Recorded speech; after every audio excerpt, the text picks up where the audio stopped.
Good evening, and thank you very, very much for coming out this evening. My name is Dennis LaCaria. I'm the Executive Director of Facilities Management. We're very excited to share with you an update on the project for the new school that will serve the boundary that's currently housed at Dilworth on the Park Road site.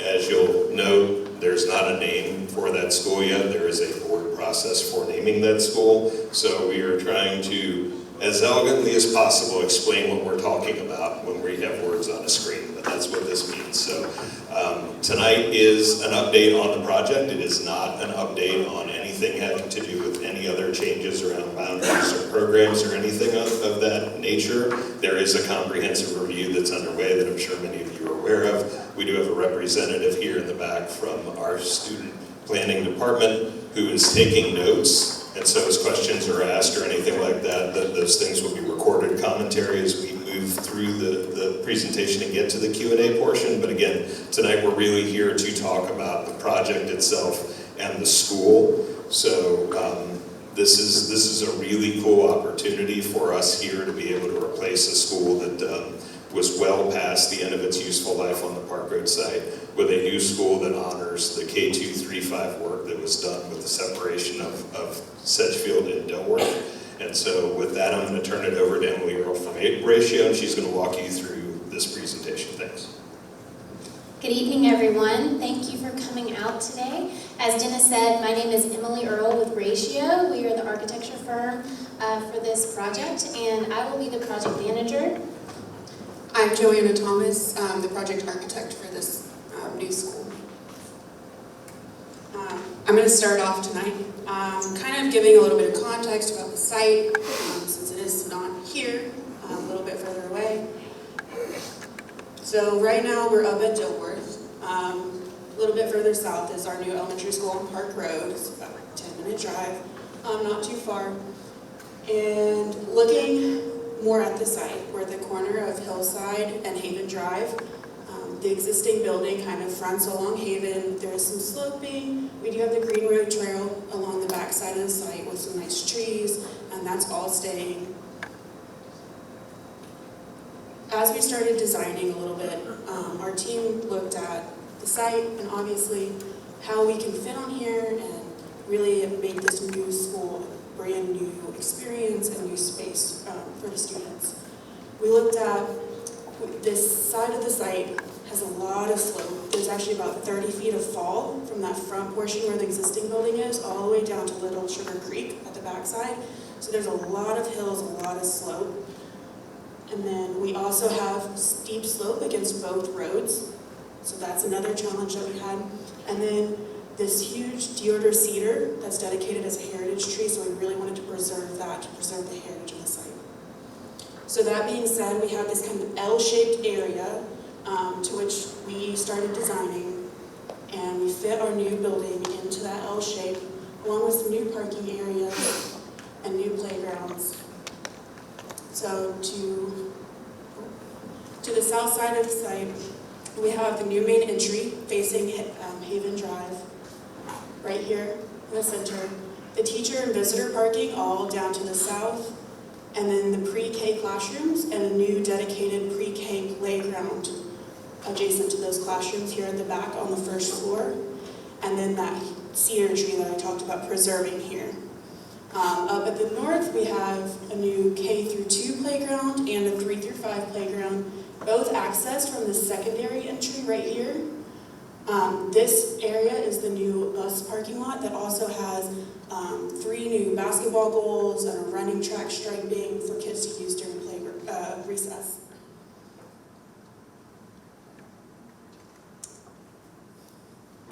So car drop-off will be mainly along Haven Drive, so you'll drive up Haven, and then there's this line that you'll get in to drop off to meet Charlotte Department of Transportation requirements, and also to make sure that traffic along Haven doesn't get too backed up during drop-off and pickup.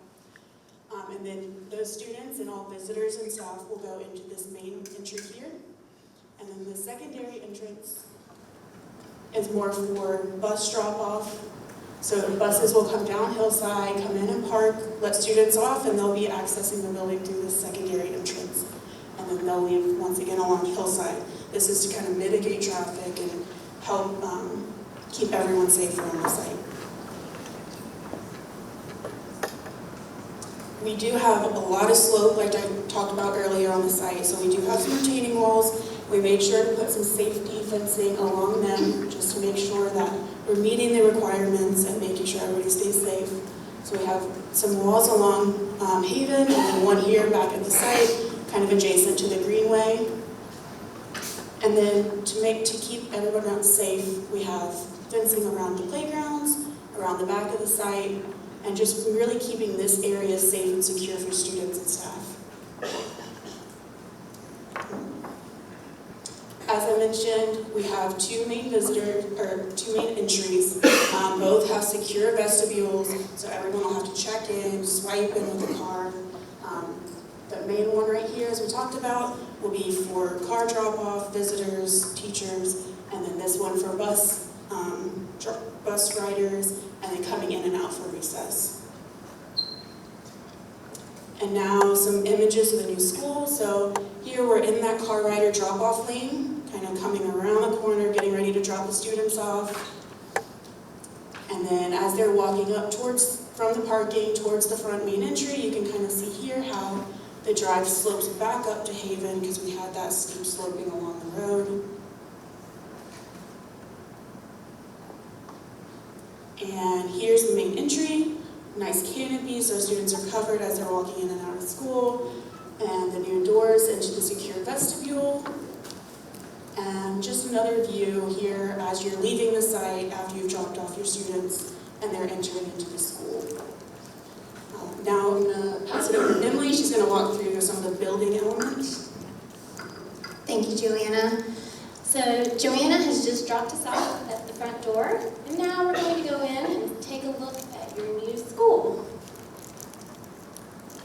Neat. There we go. Okay, so we just came through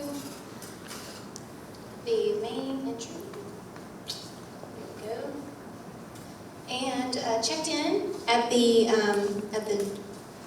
the main entry, the secure vestibule. It's let us through, and now we're at this number 9, which is the main lobby space.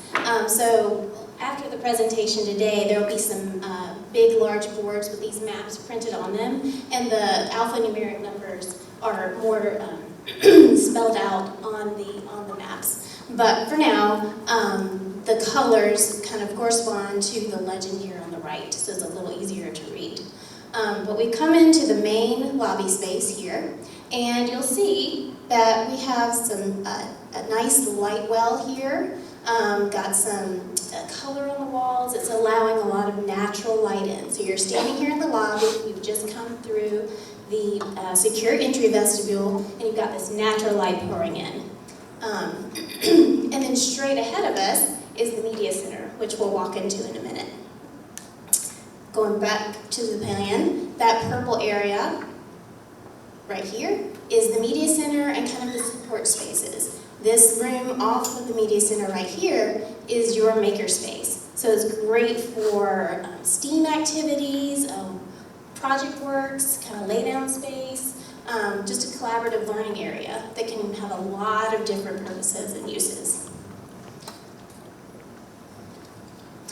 We walked into the media center, and again, you've got a lot of natural light here. If I could drive this laser, that would be helpful. A lot of natural light, views to the outside and the back of the site. You're seeing color on the walls to kind of help with wayfinding, and just lots of spaces for small classrooms together, check out books, sit in some cozy seating, and just bringing some color and energy to the space. So if we come back out of the media center and we take a right and go up this corridor, you're coming into the more public space of the school. To the left in that darker blue, dark purple, the number 3 area is your art and music programs, and they will have doors to the outside so they could go outside if they wanted for like some art activities. But if you go to the right, if you're in the orange, number 6, you're in the multi-purpose space. And then if you go up to the green, you're in the dining area. So we're right outside that space. Again, we have the public spaces in this school. You have these light wells, and that's getting more natural light in, some color on the walls, and kind of lets you know I'm in a public space. To the left here are the entrances to your art and music space, and then to the right are entrances into your dining and multi-purpose space. So here we've entered into the dining room. We're kind of at the back of it, looking towards the kitchen and the receiving area beyond that. Again, a lot of natural light coming in, a lot of windows, more than in here right now. You can see the bright colors on the wall, just kind of letting you know that you're in a public space.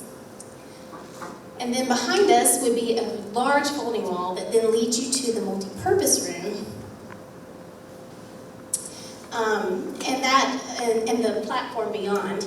And that can be open, that big folding wall can be opened, and when you have performances or presentations or something, you can open that wall and extend that area so you can get a lot more people in to watch those performances and extend that area. Again, getting some natural light, it just helps.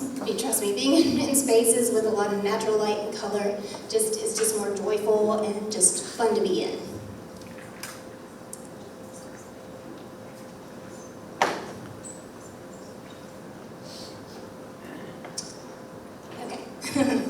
Coming back out and coming down that corridor, we're going to pass the administration area, and this is where your school offices are in this reddish pink.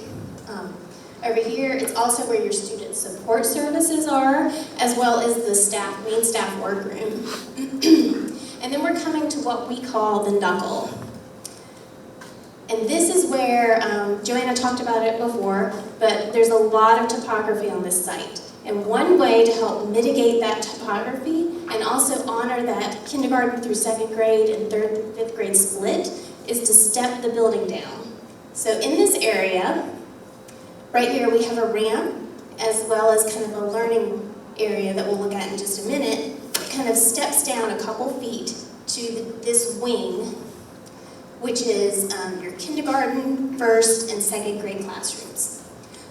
Your pre-K we talked about before, this 1B, also has that dedicated playground right outside their spaces. But these are just pre-K through second grade classrooms. You have a couple teacher spaces. There's some staff toilets. There's tutor rooms in between almost every single pair of classrooms, and also a team room right here. So this whole area is, again, dedicated just for kindergarten, pre-K through second grade. I'll give you a little look at that knuckle space. This is kind of where you're stepping down in the building, and it creates this kind of cozy nook that's more appropriately sized for smaller children. And it's a great place for maybe a class or two to come together if you're doing like story time, or if it's a rainy day and they need to get the wiggles out. But just kind of a space that's really sized for them. But we didn't leave out the third and fifth graders either. So this stair right here, going up right here, this is where your older kids, your third and fifth graders, will go up to their classroom. Again, behind me is that whole wing with all the kindergarten and second grade classrooms. So now we've gone up to the second floor. And right here at the top of their stair, we have given them a gathering space as well. And on this second level is again third, fourth, and fifth grade classrooms. And again, they also have tutor rooms in between almost every single pair, a team room, and also a wellness room on this level as well. But this right here is what we're going to look at next, and that's kind of their gathering area. So you're at the top of the stairs, and they have this kind of open area that they can gather. It kind of wraps around this corner here. And they can have like a display wall, and it's just a place that they can gather outside their classroom as well. And one thing I didn't mention was the 2 floors have different colors, so it kind of helps with that wayfinding.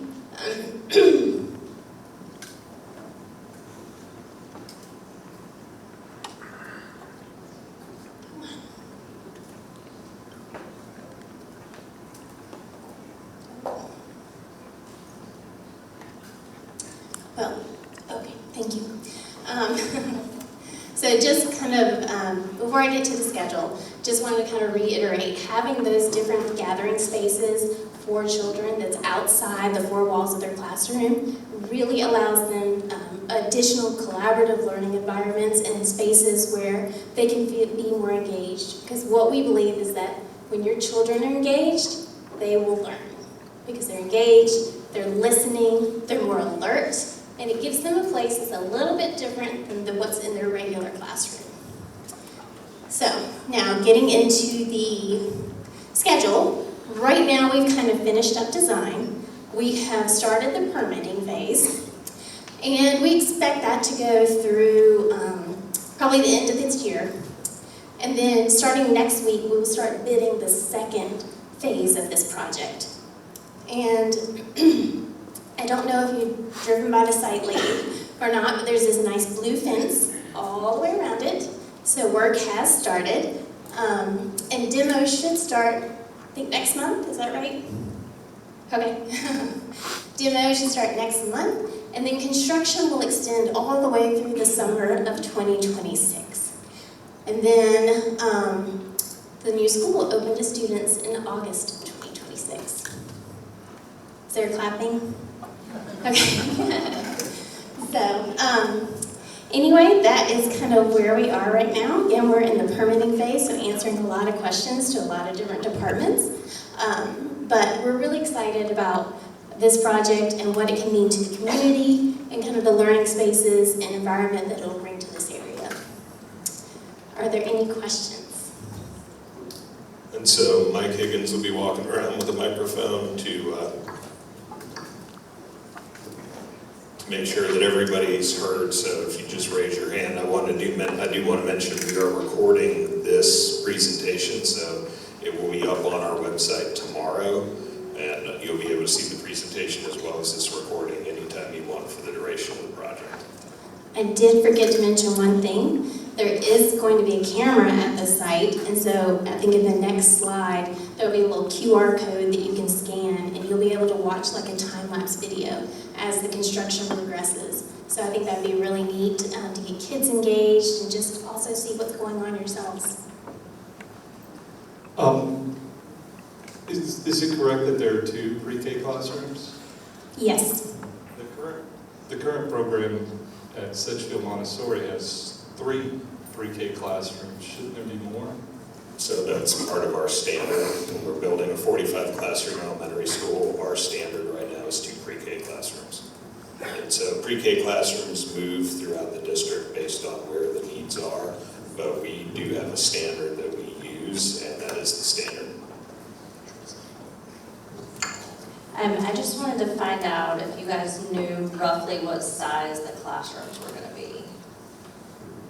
It depends on which age classroom. Okay. I believe the kindergarten classrooms are around 1,000 square feet, whereas the upper grade classrooms are more like 800, 850 square feet. First, I want to say I love all the natural light. I think that's going to be wonderful and beautiful. One question when I was looking at the slide that had the layout of the building, or sort of the site, I saw there was a stormwater area. Will that be like a green space field, but then they mentioned a retaining wall? And we use our kids the field all the time. So I would just want to make sure that we have green space for them or a field. So this is one of the really cool things about this project. We were able to take advantage of the topography and also honoring all of the sort of sensitivity around the natural area. So we're doing the detention below grade. It's actually underground.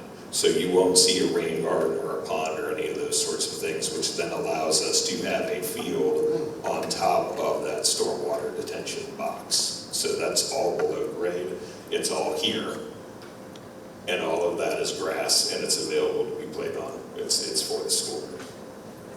So just, I that yellow, I thought you mentioned that would be the yellow would be a fence or a wall, but you would have access to that space. Right, this is fencing here. We're working on connectivity between the upper and lower, and there's also connectivity out the bus lot and down hillside and into the site that way today. And again, you've got greenway access. One thing that we didn't speak to is the neighborhood decided to improve an access here. It's not actually a recorded access, but this exists today. It's not ADA accessible, it's gravel, it's not great, but Mecklenburg County Park and Recreation has agreed to assume the responsibility to improve and maintain that and add it to the greenway connection. So we'll have this dedicated greenway connection coming in here off of Arbor to tie into the rest of the greenway connectivity, which is going to create other ways for kids to get to school on foot or on bike, and other opportunities for recreation that also connect to the field. Just a quick question on schedule. So I know it looks like targeted to occupy in August of 2026, but if there are any delays, will you move students in the middle of a school year?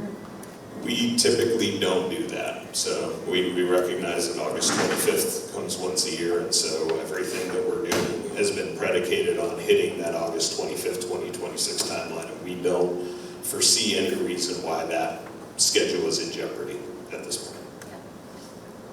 Just, I know with the port strike threatened a couple months ago, if that's Sure. pushed to the end of the year, that affects materials. There's a lot of things that come from overseas, and that could potentially, impact the schedule. So. No, totally, and I think one of the things that's elegant about this situation is, yes, we are going to be doing renovations and work to Dilworth to repurpose it, but not immediately. So we were intending for this school to be unoccupied while that work went on. So we don't have to be out for any particular reason. So if something did happen and we had to hang out here another year, that's certainly something that we're capable of doing. You mentioned a secure entry vestibule a couple of times. Does that mean metal detectors, or is there anything special that you're talking about with secure entry? So what happens is there is a kind of a button outside. Let me go to a plan that might help. Maybe this one there. That's. I was pointing at the wrong thing. So when you come in these set of doors right here, there will be another set of doors, like a lobby, that prevents you. There's no way to get through them without first buzzing in. There's a little panel right here that has also a camera. So you'll push that button. Whoever's in the front office will look and see who it is and either buzz them into that second set of doors, or say, no, you can't come in. These are also reinforced doors and glazing. But you have to be buzzed in from the front office and then come in, go through the check-in where they scan your badge or your license and stuff like that before you can be released into the school. So to I clarify, know we're worried about security. no metal detector, right? No, there's no evolved scanners at our elementary schools today. Our standard is for middle school, K-8, and high school. This vestibule allows for that at some point in the future, but that's not the intent. It's not designed with that. It won't open with that. But what it does do is allow for a controlled first entrance, and then basically there's a walk-up window. So if all you're doing is dropping off a note or picking up your student, you can just hang out in the vestibule. You don't even necessarily come into the office. You transact at the window. If then there's a reason for you to come in the office, you have a conference with the principal, then you're buzzed and brought into the office. If there's a reason for you to be allowed into the school, then you would either go through the office and into the school or through that second set of doors. So it's really just a two-step sort of process to manage access to the building more broadly. And just to follow up on that, then I know we're worried about security and doors and all that, but with the classrooms all on top of each other, for like a fire drill or alarm, are 700 kids going through that one little entry? Are there other doors? No, these right here are stairwells. Right here, 1, 2, and then 3 right here. So in the event of a fire drill or an actual emergency, the school and the egress stairs have been sized to accommodate the students. So if you will, a group of students here would go down the front stairs, another group here in the center would go down that stairwell, and this classrooms here at the back would go down that third stairwell. So you've got multiple paths out, and those open, then they have exit doors directly to the outside. So if the building were actually on fire, you get out to the outside when you reach the bottom of the stairs. So in every one of those situations, we have to design for that to make sure we've got fire code and there's a way out from all of those spaces. So that's absolutely part of this. And the building's sprinklered.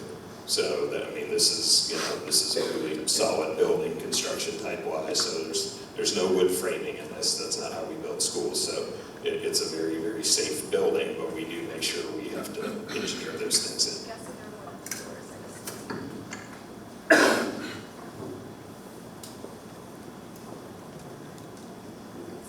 Can you share how many classrooms there are for the different grades in this building and also in comparison to what we have now at Dilworth? There are, I believe, seven classrooms for kindergarten through second grade. And I believe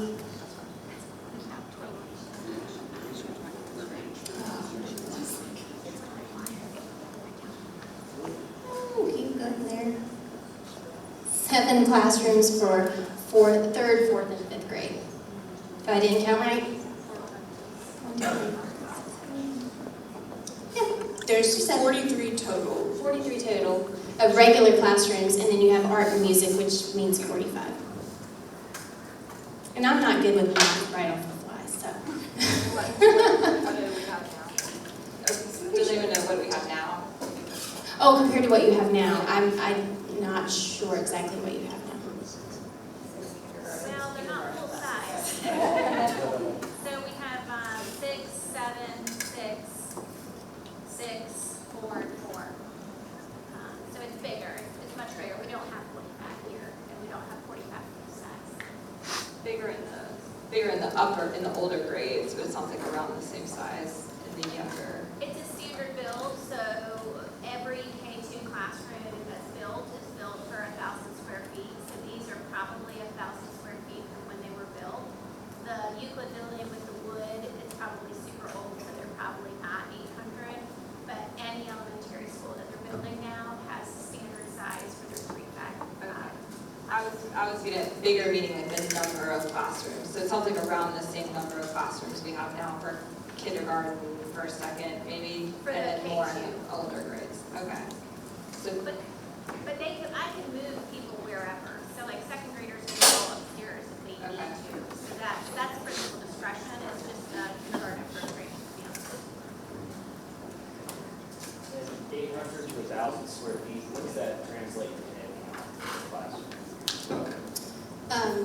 So kindergarten through second grade does have a class size cap based on state law, and that seems to vary every year. I don't know the exact, I think it's like around 17, 19. It's 18, 8, right? So, yes, so. But there is not a cap on your older kids. But by code, I believe it's around 42 to 45 based on an 850 square foot space. By code, that's kind of the max you can supposedly put in those spaces. I didn't know if y'all have any standard square foot per student or for that ratio. We do, and we have a number that we're trying to design to basically for the school. So we'd say this is roughly a 900 student capacity school, if you will, with the 45 classrooms. So if you averaged it out to about 20 students per classroom, 45 classrooms, 900 students. So that's what we're designing for. Where are the bathrooms? Can you talk me through the parking situation for school events that involve the entire school? So I think there's a couple of different pieces and parts to that. One is if we know that for a school event in the evening or whatever, we're not bringing buses in. So you've got all of the regular car park out front, you've got all of the bus lot, and anybody who dealt with the old Park Road, they didn't have any of this, right? So there was no bus lot there. There was very limited parking on site. Haven is a public street, Hillside is a public street, Weddings, when they had the large event, people parked on the public streets where they needed to. So, you know, once the parking on the school site is full for an event, then we would expect people to be parallel parked on Haven if they need to move down Hillside, if they're across the street on Willow Oak or Live Oak or any of those other surface streets, that's the way that would behave. So we do have 130 spots in that lower parking area, so it's quite large. And then that bus area is room for up to 20 buses, so that's plenty of room for cars as well. I have two questions. So are there bathrooms in the kindergarten classrooms? Yes, There are. and first grade. And first grade? Yes. will have- And then on one of the diagrams of the first floor by the bus lot, there was like a green section. That darker green, what is that back there? Oh, the dark green, that is the kitchen and the support spaces, like for food storage, your cooler and freezer, those spaces. I heard someone ask earlier where the restrooms were. So real quick, let's see. So on the main floor, again, your kindergarten and first grade classrooms and pre-K have individual toilets in the classroom. So that's this little space right here. For this main hallway, since it's only the second graders that don't have a toilet in their space, you have a group toilet right here. So you have boys on one side, girls on the other, and that's also where your staff toilets are, right here and here. And then you also have some group toilets up here near the more public spaces. You have another set of group toilets up here. And then on the second level, you have two sets of group toilets to serve your 3rd through 5th graders. Have you all thought about the master plan growth? Like, is there a chance for expansion for this campus? You look pretty landlocked. So we don't add on to schools. Our plan is to build a 900 student, 45 classroom school, and when that's over capacity, we want to build a school to relieve that school. We don't want to continue to shuffle students into schools, because even if you were to add classrooms, the media center didn't get any bigger, the cafeteria didn't get any bigger, right? So you're not adjusting to those core spaces just by adding classrooms, so it's not something that we do. How many cars are in the queue line? Like, if you were to, drop off, pick up, how many cars are able to be staggered? Ooh, I don't know the number of cars because that varies based on the size of the car, but there's around 2,600 linear feet. So which is, it's part of a calculator that we have to fill out based on number of students. So it's 2,600 linear. We have so many walkers to go to school, and we're going to have so many more. Everyone's going to have to drive, so I'm concerned with the backup on the road. I certainly didn't support this project. I don't think it's in the spirit of the Unified Development Ordinance. Charlotte has spent billions of dollars in implementing this investment in the community, but we're too far gone for that probably at this point.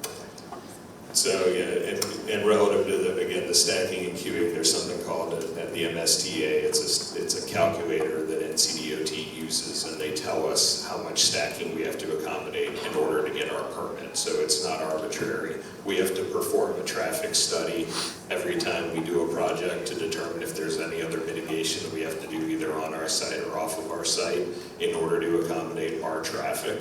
So all of that has been baked into the design that you see. The 2,600 linear feet of stacking here, and they found that I guess the other intersections weren't failing, so because there was shifts in schedule and the bell schedule and all those things are assumed. So are they assuming that nobody turns on Hillside,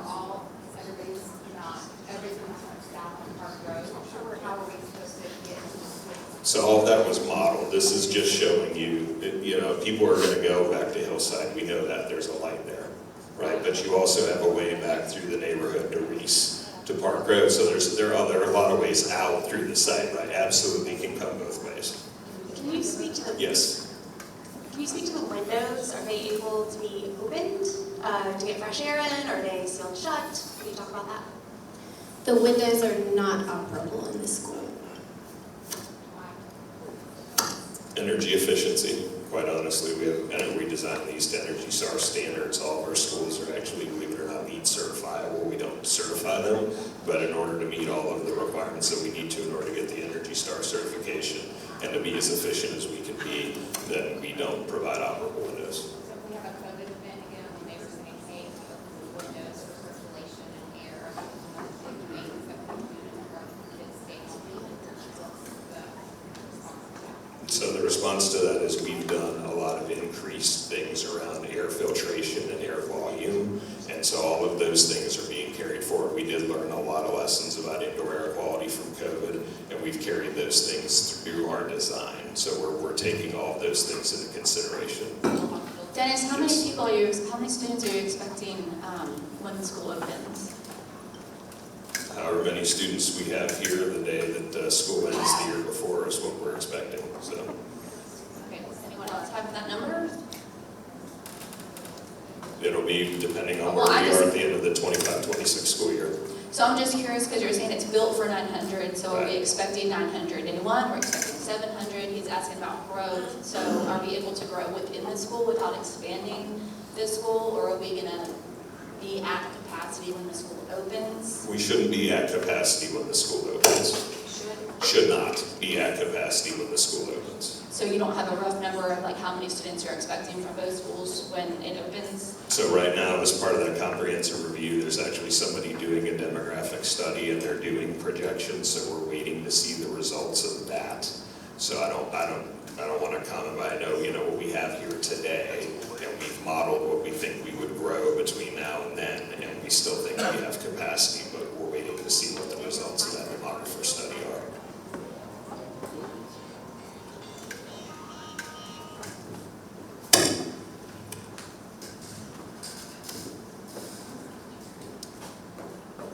Talking about student council, I know this campus is non-magnet. Is there going to be a magnet program for this location or no?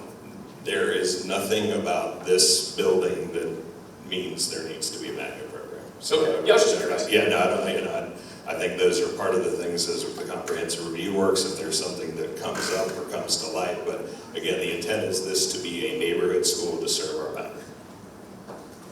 Is there a designated PTA area in the school? Because I know we have the PTA closet in the back of the media center, and I was wondering, Tom Sykes, is there a bigger area that will help? There's a parent, I believe what you're looking for, this space right here, because so right kind of as you come through the secure entry vestibule, it's right there. I know right now we have kids from Sedgefield campus, sorry, lose my voice, and kids from Dilworth campus that are pulled to here. This will open up that area to other families in that neighborhood. What is the radius, or what does that look like? So I don't know. I mean, in all honesty, I don't know, because we know that we need to make a minor adjustment around the school for the walk zone and those sorts of things, but that's something that will be worked out going forward by other folks over there in student planning.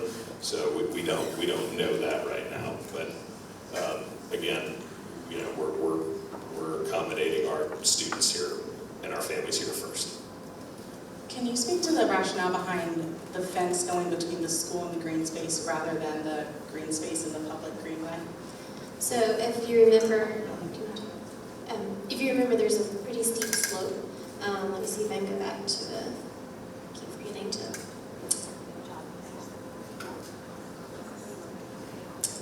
There's a pretty steep slope. Let's see, starting kind of right here, going down to this kind of green space right here. So this is just kind of helping to keep students safe and stuff, so they don't go down that slope. Is there any risk of students going into the greenway, or people coming from the greenway in when they're having a field day or something out in that space? So the greenway is, it's an existing condition, and it's an existing condition that Park Road lived with and did not see issues. This is not our only school where we have greenways adjacent to or across our site. Even throughout the county, Huntersville Elementary School has the same sort of situation. So this is not unique. We have sometimes worked with Park and Rec to put up some sort of decorative fencing or things like that relative. So just from an eye standpoint, I can tell, the students on the wrong side of the fence come back here, Johnny, right? But not really to impede that access. We do know there's enough separation and there's still enough slope that it's not going to create opportunities for real easy articulation. Our kids are going to be playing up here, and there's still more fall back down here to the greenway. So it's going to be very obvious if someone's trudging up the hill. Michael, take this one. So can we go back to the showing us like the classrooms? My question was around the specials. So I know we have the art, you showed art, media, we have gym, like PE, and then what's the other one? Music. So then do we have extra rooms for like Spanish or for TD or things where we have like kids being pulled out? Because we have more specials, more days of the week than just those. So there's a resource room or two throughout the building. There's also a flex room that allows for kind of flexible use of like pull-out space. Again, there's that maker space that we talked about right there that I've seen it used in many different ways. It just depends on the elementary school and the programs they have established at that school. Again, also as it's not anticipated to open at full capacity, if there's some spare or empty rooms, those can also be used for kind of other types of specials. But to your point, right, you've got the maker space, you do have those gathering areas, right, where there's some technology and stuff upstairs and downstairs. You've got these tutor rooms, you've got other flex and resource spaces, so. Well, we have a whole classroom, so like I think with some of them, like we pull kids from, like we have one class plus like half of another one to do Spanish together in a classroom. Like you have a spot, So we maybe do here, but if we're getting a brand new school. Sure, and I think there's opportunities for those things to happen in some of these spaces. So that's, and to be clear too, as we work through the design process, we have input from school staff, we have input from district staff in the arts, in PE, and all of those folks who are engaged in this throughout, and so they're providing their comments and input to us, and all of that's also being translated so we make sure we deliver at least our standard and then figure out how to make sure we're addressing the things that people see coming. I would also say in this kind of gathering space right here, we've kind of got a teaching wall along there, so you could use that as a classroom space as well. Hi, you've seen me. In regards to the outdoor spaces, we've been pretty fortunate to have at both Sedgefield and here at Lau, we have like a little outdoor cafe courtyard area. Will there be anything like that in the new building? So there is an area, if I can get this to work, yeah. Right here is right outside the dining area, and we did make it wider to be able to accommodate some picnic tables or something like that, if that's desired. Two questions. Will the art room have a kiln? Yes. Yes. And then can you speak to the details of the stage area that's behind in the PE style multi-purpose room?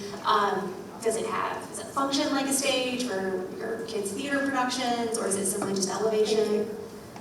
So it's about 2 to 3 feet up off the, maybe I should go to that 3D view. But yes, it does function as kind of a platform, a raised platform and it's about the size, it's just a little bit smaller than a regular classroom, so you can get kind of a class size up on there. My son's school, they have one very similar, an arrangement very similar to this, and every year they put on their spring concert. They have risers that they put up, and the whole grade Not a puts up theater there. setup, like a Sorry? not a theater stage. No, it's not. I mean, there's curtains. There were curtains and stuff on a track, but not like a stage with seating like an auditorium or anything like that. Sorry, back to the green space area. Per the map, it is a very large space, and it sounds like you've said over and over again that the slope is really large. So although we have it to be able to use, it sounds like we're not really going to be able to use it. Is it possible to bring in dirt and level it? Anything we could do to actually be able to use the space?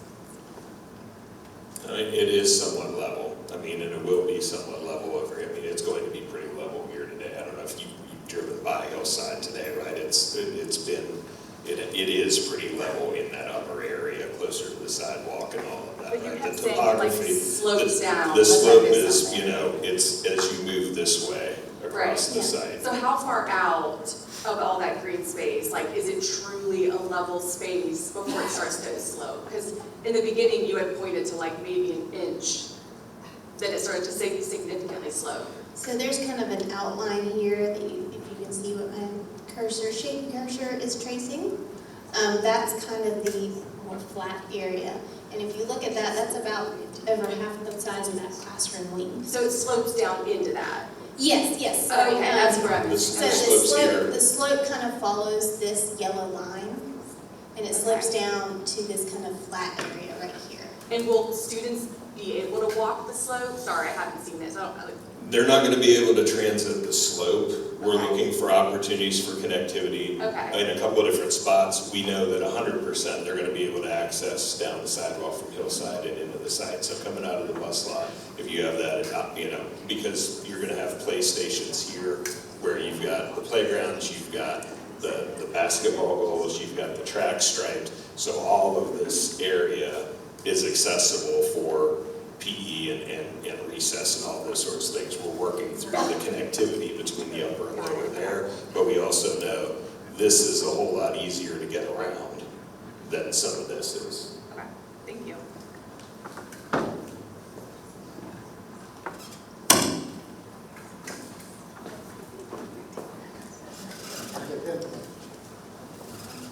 Is there a plan for improvements to Park Road so you can turn left onto the site?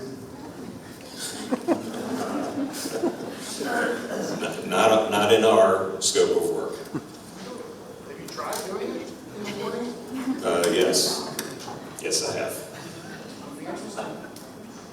Yeah, so my question is similar to traffic. So did you all decide that when you come out of the entrance, so it looks like you enter and exit the parking and the queuing from the same location on Haven, is that going to be a forced one-way to turn right out of that? Yeah, you forced one way down Haven to Hillside, not a forced one way onto Hillside from Haven. And anybody who knows how Park Road dealt with this, because the buses and the cars both dropped off in front of Park Road. There was no separate bus lot. And so you had the parent cars and the buses both on Haven Drive in front of the school. So they had everybody come in on Reese from Park Road and then come down, drive to the end of Reese, bulk back up, and then come on to Haven Drive. Because we are able to take all of that stacking and queuing now onto our site. That's not necessary, but you know, it remains an option to, should we see a situation where we are backing up, to be able to avail ourselves of Reese as part of that plan to get into Haven. So my concern a little bit is, as a resident on Haven, when people are coming out and they're turning right on Haven, they're going to sit there because they're going to want to turn left on Hillside, which is not a lighted intersection. And then you also have Willow Oak and the buses coming up and down Hillside trying to get into that bus lot while parents are coming out of Haven trying to turn left on Hillside, with also St. Anne's across the street and Park Road, which is a possible intersection at Hillside and Park Road, as he mentioned. So I'm really concerned about the traffic relief when parents even more are coming out of the school and turning right than even going into the school. Understood. And again, you know, it was this condition is vastly improved over what was here when Park Road Montessori was operating on the site. So we should see a better outcome relative to the way traffic is handled here because of these other improvements and getting all of the traffic off of Reese and off of Haven. So it should be better. And then as we are in operation, one of the things that we do look at is whether or not we need to have a CMPD officer managing traffic at Hillside, right? So I mean, those are the sorts of things that we would look at when we were in operation, that our traffic study indicated that this is what we needed to do, and so this is what we're doing, and this is how we were permitted and operating, and then we'll assess when we're open if there are adjustments that need to be made. Yes, my question kind of piggybacks off that, because Park Road Montessori had the late schedule. So they went to school at a completely different time in the morning than we're going to be going to school. So I'm just wondering if the study was done with our timing, with our bell schedule, or just based off of the traffic conditions on Park Road Montessori's bell schedule? Your time. again, I do support this, but, and I've had empathy for you guys. I'm a commercial architect too, and I would not advise my clients to pick this site. This site is 1 mile from uptown. I invested in Dilworth to be able to walk my kid to school. So I guess what is the plan for after-school programs? Right now my daughter plays soccer. She plays tennis. She goes to Joe Lee Dance Studio. Like what are the opportunities here? What is in place for this campus for after-school programming?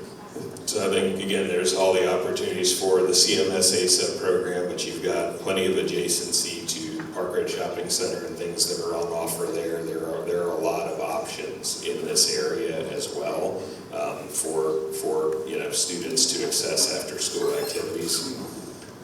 And I guess some of that's going to be up to an individual family's choice. Sorry.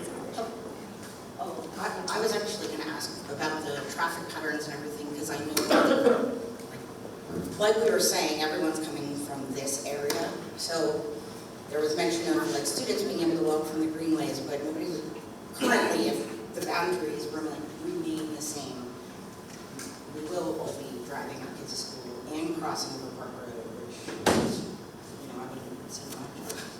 Currently, they're a little young, but I'm confused about the traffic patterns and the thoughts because of all the traffic that we're seeing. I might be missing something else. Here, a lot of people, we have options to park and walk, but can you show me, if I could park on a street to walk my kid, it doesn't seem as easy, even at Central, you could park, skip carpool line, park and then walk up to help with you faster. Is there Sure. Well, first of all, we don't endorse anybody skipping the carpool line. So let's just go there. And second of all, I might remind you all that we have these large yellow things that are free to you, and we'll get your child at your door and bring them here. So, right. But I'm just saying that there are options. Right? I'm just saying there are options, right? So, but again, yes, we're certainly not traffic cops, and so if you were to park on a Reese, if you were going to park on Willow Oak and cross the street, I certainly can't stop you from doing that. So there's all of these are public streets. So where would the walk and there's a crosswalk across there. You could park somewhere else and pick up the greenway and come in on the greenway from another spot, right? If you went down to Westfield or whatever, or it got closer to the backside, park at Park Ridge Shopping Center and come in on the greenway, right? So there are a lot of opportunities for folks to get to school on foot, on bike, even if you don't necessarily live directly adjacent. So, with the congestion that you're probably going to have on Haven, how's your actual parking for teachers? Just as a resident on Haven, the parking on that street is just ridiculous because they park on both sides, and it would be one way, just terrible. So just wondering, are you guys going to have enough parking for the actual teachers and facilities and everything? And you're not going to be parking on both sides of the street, which I actually don't know if it's legal to do, but that's what happens. So just wanted to have that addressed. So as we said earlier, there is 130 spaces, which is plenty for a normal day, teachers, any other staff coming in, visitors dropping kids off after drop off or needing to come in for any reason. There's plenty of room in that parking area. You can have 3 teachers per classroom and still have a couple spaces left over. and there's additional parking back here for cafeteria staff and custodians. So there's actual other car parking options besides this for the staff. So there should be no reason why our staff should be parked on Haven. So the parking spots, though, will those be accessible once the car line starts? Well, they're like, either. I mean, anything. well, certainly. I mean, if you might have to pull into the car line to get to a parking space, but yes, they're going to be available. They're not going to be closed off. I mean, but the way that the school operates is the staff is supposed to be there before the students come. It's kind of inconvenient if it goes the other way. And so if the students are parked, the staff is parked, right, then, you know, then you're not really looking at staff having to get a space because they're already there as parents are coming in. So if a parent needs to park, they have plenty of opportunities to get in the line, park the car, and go into the school and conduct their business, just like at any other school.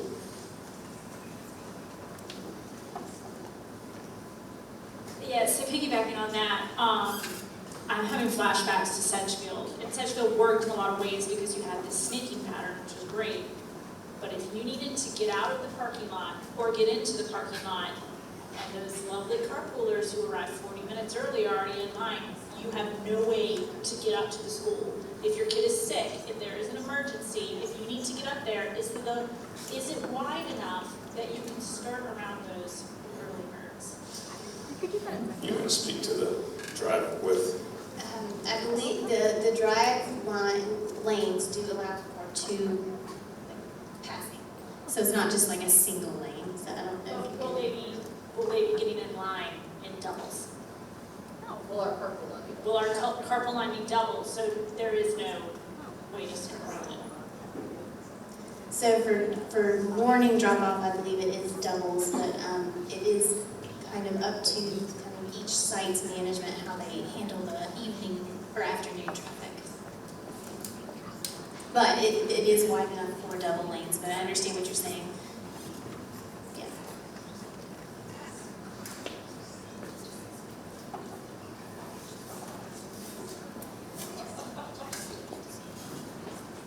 All right, you want to flip to the QR code slide?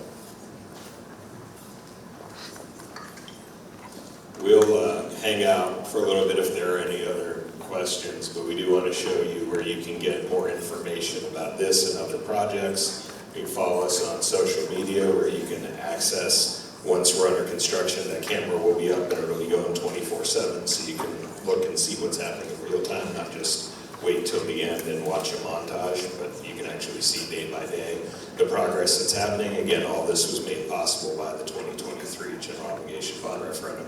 We are grateful to all of you who supported that bond, because that's really our only opportunity to take care of our staff and our students in this manner.